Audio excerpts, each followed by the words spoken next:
Delmarva Today with Don Rush. Delmarva beaches shut down after medical waste washes ashore.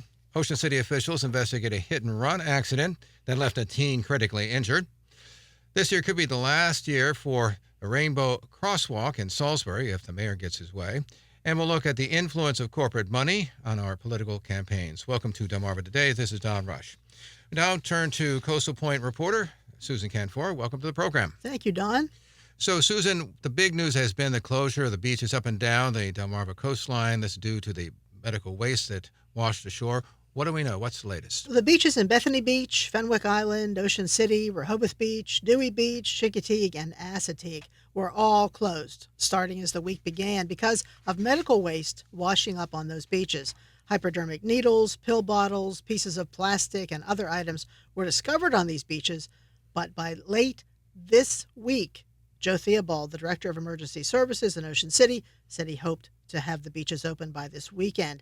And Ocean City Town Manager Terry McGeehan had this to say. The concerning issue has been hypodermic needles. I want to make clear it's not like the beach is littered with them. There's just been a lot of what I'm going to call kind of small plastic trash that has washed up both here and our neighbors north and south. Joe Theobald also told us that Public Works officials in Ocean City cleaned the beaches this week and found no medical waste on the beach in recent days. Town officials said they will work with the health department to test the water again. But the surf has been kind of rough and there's a limited number of lifeguards this time of year, so the beaches were closed to swimming most of the week. Dewey Beach in Delaware, the officials up there also reported finding plastic pill bottles, syringes, and needles. On Assateague in both Maryland and Virginia, swimmers were not allowed in the water. The source of the medical waste is still unclear. Delmarva Public Media's Brian Shane. At this point, anything would be pure speculation. All we can do is look at what's coming ashore, and I think it's safe to assume that authorities are going to trace back who would be dumping plastic medical waste, who would be dumping plastic bottles and caps. And they're going to look also at kind of the way that the ocean currents run. I had a brief conversation with a lifeguard who was just chatting me up. This is not an official call from the town, but he mentioned that there was way more waste that turned up on the south end of Ocean City because of the way the ocean currents work, and on the north end, there was a lot less. So folks who study this are going to look at which way was the ocean flowing, and that's where they're going to start to backtrace some of this garbage that came up. Now, Susan, the other big story coming out of Ocean City was Friday night hit-and-run pedestrian, a motorcycle accident. The accident left a teen from Stephen Decatur High School with life-threatening injuries. What do we know so far? Yes, and students at Stephen Decatur High School are supporting him by wearing orange. That's his favorite color. They're supporting Ryan Walsh. He's a junior student there who was hit by a motorcycle while crossing Coastal Highway in Ocean City on Friday, September 13th. He and his best friend, Jack Brady, were on their way over to the ocean to cool off when a speeding motorcycle hit Walsh, critically injuring him. The young man, who lives in Selbyville, was airlifted to the University of Maryland Hospital and was still in critical condition when I talked to his father, Corey Walsh, this week. His father asked for prayers and good thoughts and said he's hoping for a miracle for his son. Doctors had to open Tyler's skull because of severe brain swelling and perform several surgeries, and more surgeries are planned. Tyler, with his sister Emma and younger brother Carter and their father, lost their mother Rhonda to cancer 2 years ago, and Corey Walsh told me they've been through an awful lot in the past 2 years.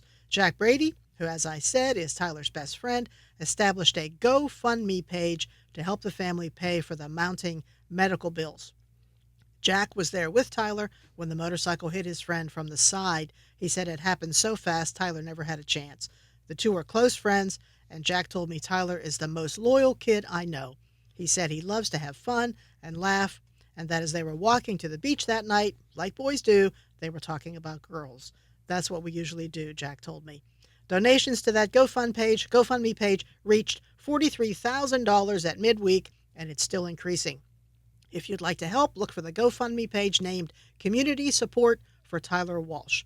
The driver of the motorcycle was Michael Scott Schneider. He's 51, and he lives in Ballston Spa, New York. Right now, he's residing in the Worcester County Jail, where he's being held without bail. Ocean City Police said he left the scene earlier after the motorcycle hit Tyler and also slammed into another parked motorcycle and a parked car on Coastal Highway. That's all according to Ocean City Police. Police said they searched for him and found him at the Park and Ride in West Ocean City. They obtained a warrant for a blood test to determine his alcohol level, determined it was too high to be driving, and charged him with 12 offenses, including failure to remain at the scene and driving under the influence. Now, the other big incident, of course, was the shutting down of the trams along the boardwalk. This was after another accident that actually took the life of a 2-year-old. What do we know so far? I assume the trams will not be running. You're right. That's what Ocean City officials have decided and announced, that there will be no more trams running on the boardwalk this season after a 2-year-old boy was killed after being hit by a tram late last month on the boardwalk near Dorchester Street. On September 13th, Ocean City officials announced no more trams would run on the boardwalk, and they won't even be at Winterfest of Lights at Northside Park in Ocean City this year. That holiday light festival starts in November and continues until New Year's Eve. Winterfest of Lights instead will have a more interactive experience this year. The trams will also be out of commission for the popular Ocean's Calling. That musical festival is September 27th through the 29th, and this year the bands will include some pretty big names: Dave Matthews Band, Counting Crows, Boys to Men, and the Beach Boys. The festival is sold out, but all the people who are there will not be able to take advantage of the trams. So, do we know anything further about the boy? I have not heard anything further about the boy. No, just that the town's taking these steps not to have any trams. So we also have a new mayor of Bethany Beach. Who is that, and what do we know about the new council members? The voters in Bethany Beach elected 4 council members at their town election this month. Incumbents Ron Califf, Mickey Hinman, and Rich McHugh were reelected, and there's also a newcomer, Bob Rush, who joined the council. They had a reorganizational meeting this week, and Ron Califf was named the new mayor. He thanked outgoing Mayor Rosemary Hardiman and said he wished her well, as the council and the audience applauded. Mayor Hardiman was very popular and known for her kindness and patience, and for having kind of an unusual knack for knowing all the names of all the town employees, even the seasonal officers. So after he was sworn in, Mayor Califf thanked the council for having confidence in him, and he said they chose him to lead the town and guide the town, and he was very grateful. He said he is happy to be working with this exceptional team, and he is now the new mayor. So you interacted with Hardiman a long time. How does she strike you? She's a very nice woman. She's a very intelligent woman. She has a law degree. She's worked as a lawyer. She's been on the council some 10 years. She was the mayor part of that time, and she's the kind of person who cares deeply about Bethany Beach, and she works very closely with the council members, gives everybody credit except herself. She doesn't take credit for anything good that's happened. She jokes that I paid them to say that, and I really didn't have a lot to do with all the successes in Bethany, but she did, and she's very well respected. And she'll still be around. She's going to be helping with the newsletter, volunteering at her church, and we'll still see her around the streets of Bethany Beach. Is she going to be helping out her former colleagues there? Did she say I don't think she'll be doing anything with the council, but she'll be working on the newsletter, and she'll be around. We'll see her. She's always up and down the main street there in Bethany, hugging everybody. She's known for knowing names and hugging. Just a sweet woman, just a really good heart.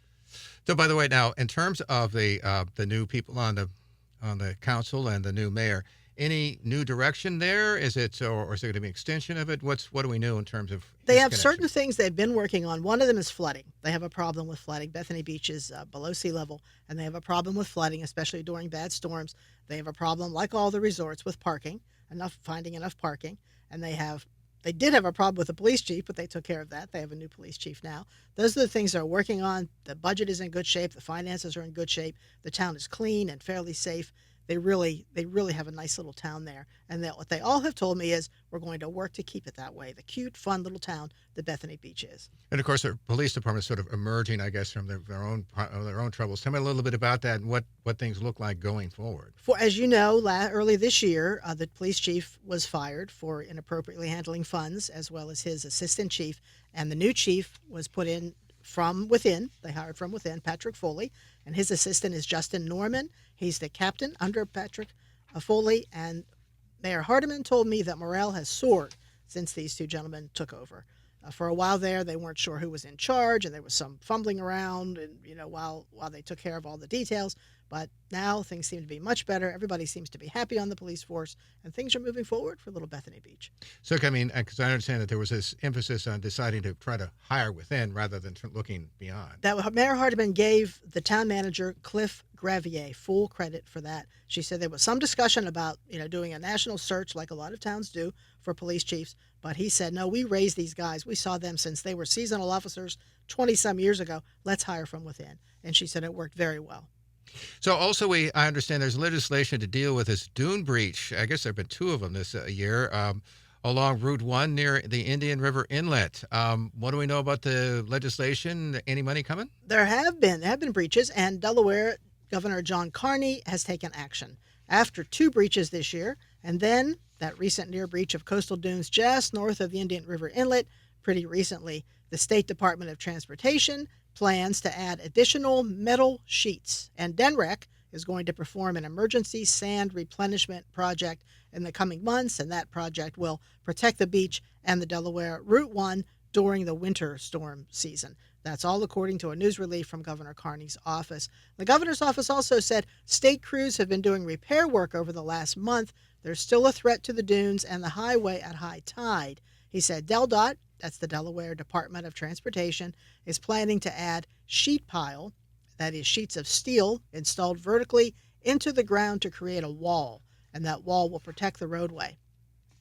And DENREC has a dredging contractor that is expected to start work as soon as late November to restore the beach and the dunes. So that's several months earlier than what they originally planned. The secretary of DENREC is Sean Garvin, and he told us that Senator Carper is working on future measures and federal funding because Route 1 is critical for daily travel and for emergency vehicle access in that area. And DENREC is also going to have a community meeting, an information session open to the public if you want to find out more. They're going to provide details and answer questions, and that's going to be Wednesday, September 25th at 5 o'clock at Bethany Beach Town Hall. Now, this is an area, by the way, that has had a series of problems. I mean, obviously they have the dunes, but there's been some flooding going on.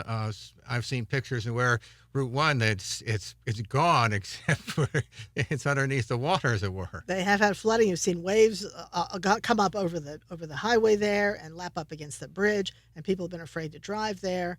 It has just been a mess. So they went to the governor and to Senator Carper and said, "You've got to do something quick." And the governor passed the legislation, and we should see some improvements pretty quickly. Do we expect, by the way, any kind of federal funds yet, or probably? Usually, when Senator Carper gets involved, there are federal funds, but we haven't gotten an amount yet. Okay. Also, finally, here in Salisbury, we got the Maryland Folk Festival, the 2nd annual, this weekend. I guess around 250 musicians, dancers, craftspeople, and others. I understand that local officials are certainly looking forward to this. Tell me a little bit about what we expect. That's always so much fun. I'm looking forward to it, too. This is the 2nd annual Maryland Folk Festival in Salisbury. It started today, and it continues all weekend. Salisbury Mayor Randy Taylor is looking forward to attending. Councilwoman Michelle Gregory is also looking forward to the local performances. She noted that she has volunteered every year. Well, so here is Randy Taylor. This will be my first year as mayor being there, but I'm excited to be there, yeah. What do you enjoy most about it? Particularly like the local music. I like all of it, but I like the local stuff, the local bands that, that come out and that really have a chance to celebrate their own talents locally. So I really like that part, which is usually set up down on my end of the plaza where my building is. So, so that works out. Yeah. Also talked to Michelle Gregory, the council member who volunteers a lot during this festival, and she had this to say about what she was looking forward to. Oh gosh, I'm looking forward to seeing local stuff. So I'm really fortunate. A friend of mine, Wes Davis, he's getting ready to perform this weekend, and I'm really excited to see him perform. And I'm really excited to volunteer. I shout out to everybody who volunteers to make this happen. I've volunteered every year for the Bucket Brigade. It's a lot of fun, and it's so much fun. It's so much fun. It was baking hot the last time I did it, and I was just sweating and miserable in that way. But it was so much fun, and I really enjoy seeing all of the acts. So what do you think this festival has meant? Obviously, we had it as a national event. Now we have it as a local event. What do you think it has meant for the city? I think that it shows that we are a city that supports the arts and supports the community locally, and we want to bring in different facets of our community and learn about communities other than our own. I think that it really has helped put Salisbury on the map as far as arts, entertainment, and culture. I think it's great for the businesses downtown. It's just a really wonderful, fun event. I love it. The festival is all free, and it's going to feature not only musical performances, but family activities, a marketplace, and a food court. Among the performers are poetry by Beth Doolin of Chestertown, and also poetry by Grace Cavalieri of Annapolis. The Delaware country bluegrass father-son duo Blind Wind is going to be playing, and that'll be featuring Cole Moran. He's the young man in the duo with his father, who is blind and who plays harmonica. The juggler Cascading Carlos will be there, and a Native American blessing by Chief Donna Wolf Mother Abbott.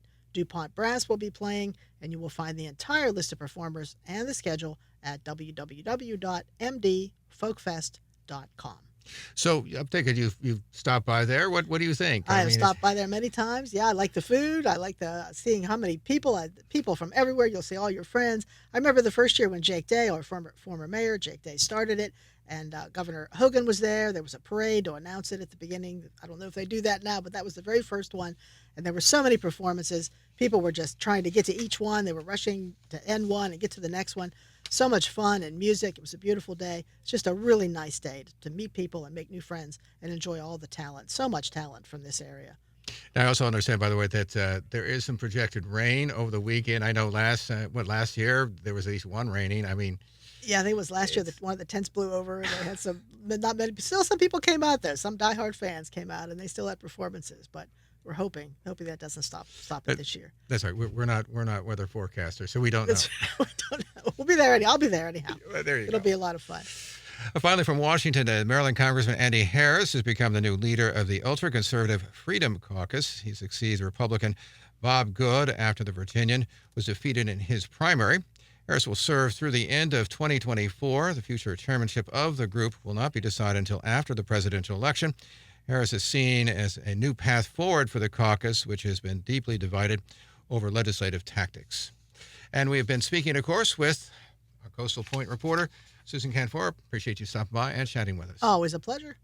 You're listening to Delmarva Today. This is Don Rush.